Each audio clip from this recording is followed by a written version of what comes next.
All right, from a royal baby to tech-savvy babies, many are swiping and scrolling on a smartphone before learning to walk and talk. That's according to a new study which found that by age 2, over a third of young children have spent at least an hour a day.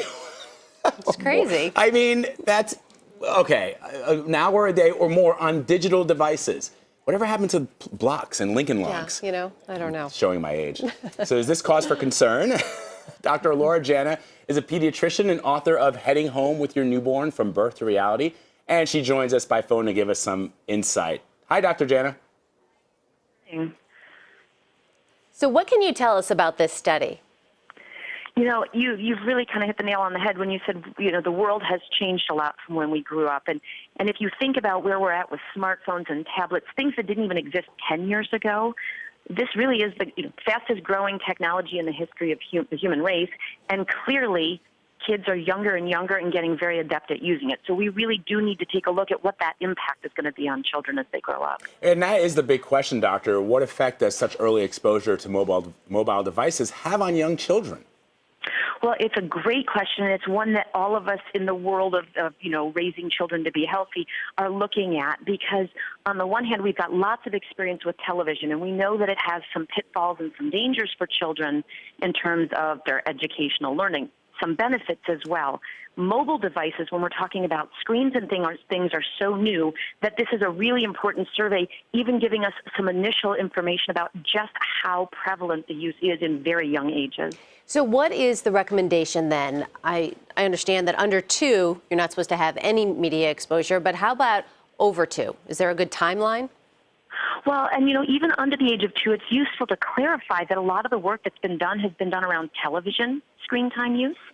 So now we've got to ask the question of what is it with digital media. And the concern, especially in the 0 to 2 range, is that we know early brain and child development tells us that children learn best and their brains develop best with human interactions, not screen interactions. So that's a concern. As kids get older, what we do know is that there is a significant concern that media use, in whatever form, takes away from active play. It takes away from three-dimensional real-world creative play. And so that's one of the concerns. We've got obesity and sleep issues.